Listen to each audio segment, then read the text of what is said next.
Baik, pemirsa TV One, kajian pagi Assalamualaikum Nusantara. Mari kita lanjutkan kepada obsesi yang merusak tahapan berikutnya. Sudah berapa, Bu? Hasrat seksual yang tak terkendali, kemudian orientasi pada materi, yang ketiga adalah karir, jabatan, kedudukan. Tah suami, tah istri, kalau sudah mabuk karir, ini juga melengahkan. Padahal ada dasar-dasar yang mesti kita pegang di sana. Tidak bisa dipungkiri bahwa salah satu kebutuhan dasar manusia adalah ingin tampil, ingin eksis, ingin apa, ada istilah prestis ya. Iya. Nanti pada suatu hari orang lebih mementingkan kepada prestis ketimbang kenyataan. Apalagi kalau dia punya alasan, untuk apa saya sekolah tinggi-tinggi kalau akhirnya cuma jadi ibu rumah tangga. Cuma. Kata-kata cuma itu seharusnya tidak perlu ada. Karena sebetulnya menjadi seorang ibu rumah tangga atau kepala rumah tangga bagi seorang imam laki-laki itu adalah sebuah jabatan yang Allah berikan. Dan ini tidak akan hanya terbatas kepada 5 tahun sekali. Sejak kita memilih untuk menikah dan punya status sebagai istri, yang pertama ada tanggung jawab sebagai suami. Sejak menyandang status sebagai suami, akan punya tanggung jawab terhadap istri. Kemudian bertambah anak satu tanggung jawab terhadap anak. Tambah anak 2, 5, dan seterusnya. Kalau sudah jadi eyang, tambah cucu. Semua. Jadi semakin besar sebetulnya tanggung jawab kita. Maka karir-karir yang dituntut sekarang menjadi bagian kebahagiaan. Karena tidak semua nih, terutama wanita bekerja itu ingin memenuhi kebutuhan nafkah. Tidak semua. Nafkah dari suaminya itu cukup. Tetapi dia merasa ingin apa? Sayang ada ilmu kan gitu, ingin eksis. Karena kurang bergengsi kalau jabatannya cuma jadi ibu rumah tangga. Apalagi kalau ngisi biodata. Iya kan? Jabatan, pekerjaan (2), ibu RT. Tapi bukan ibu RT lingkungan. Ibu rumah tangga. Padahal ini SK-nya mahal, kalau kita sadari. Ya. Berapa banyak sekarang jabatan dan kedudukan yang bisa menghantarkan seorang perempuan ke puncak kegemilangan, tapi pada akhirnya dia akan sampai kepada titik jemu dan berkata, sesungguhnya aku ini perempuan. Baru sadar. Ya. Maka Allah Subhanahu wa Ta'ala tuh ingatkan kepada kita, waqarna fi buyutikunna. Tetap aja tempatmu nih di rumah gitu. Maka sejauh-jauhnya kita pergi keluar rumah, Bu, dari pagi sampai sore, yakin deh ibu-ibu itu pasti buka HP, ngecek sama si mbak, nanya, ya ada apa di rumah. Meskipun dia keluar rumah, hatinya tetap pada terikat ke rumah.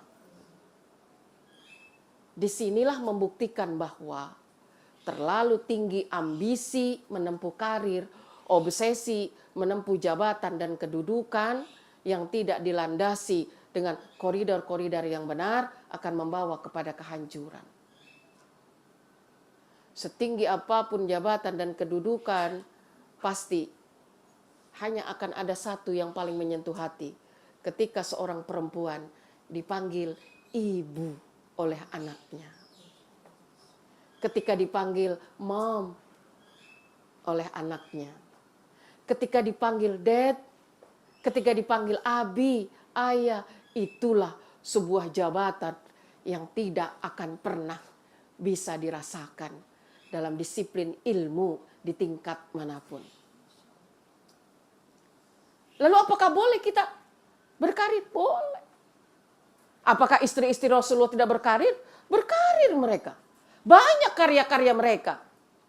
Ibu Aisyah, kalau bukan karena kehadiran Ibu Aisyah yang begitu intens dan memiliki kecerdasan yang luar biasa, hadis-hadis yang terkait hubungan keluarga dari siapa? Dari Ibu Aisyah.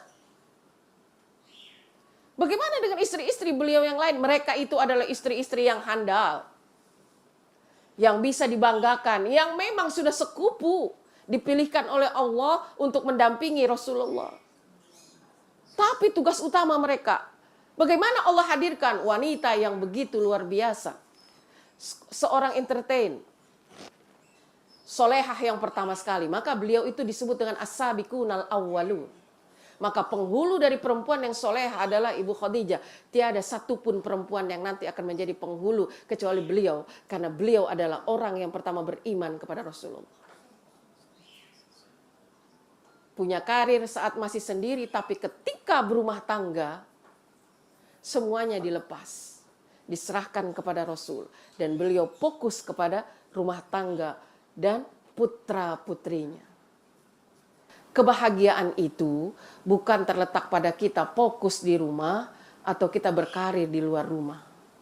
Tapi pada sisi di mana kita mampu menempatkan fungsi-fungsi kita dengan benar. Ada seorang ibu yang bekerja tapi sukses anak-anaknya. Ada. Jangan juga membuat sinis, bekerja, nanti anakmu bagaimana? Kalau dia pandai membagi waktu, nggak ada sulit zaman sekarang. Di mana aja anaknya bisa dipantau. Nah, ketika seorang ibu diam di dalam rumah, jangan juga dipandang sebelah mata bahwa dia bukan perempuan yang pandai. Dulu dia sekolah tinggi sampai ke luar negeri. Ingat, semakin tinggi pendidikan ibunya, tentunya anaknya dapat seorang ibu yang berkualitas. MPD, PhD, gelar ibunya, itulah yang akan menjadi muridnya anak-anaknya. Apakah perlu pendidikan tinggi untuk anak? Sangat. Kalau kita berhasil memberi kontribusi yang baik pada orang lain melalui pendidikan kita, tentu sangat lebih utama dan lebih wajib ilmu itu untuk anak-anak kita. Karena mereka adalah tanggung jawab kita dari dunia sampai akhirat. Karena mereka yang nanti akan menyebabkan kita tertahan di pintu surga ketika urusan dengan mereka belum selesai. Jadi ambisinya untuk apa? Ambisinya untuk membangun generasi yang Qur'ani. Generasi yang imani, sehingga ambisinya adalah menebar ke dalam seluruh penjuru jiwa kepada keluarganya agar bisa masuk surga sekeluarga.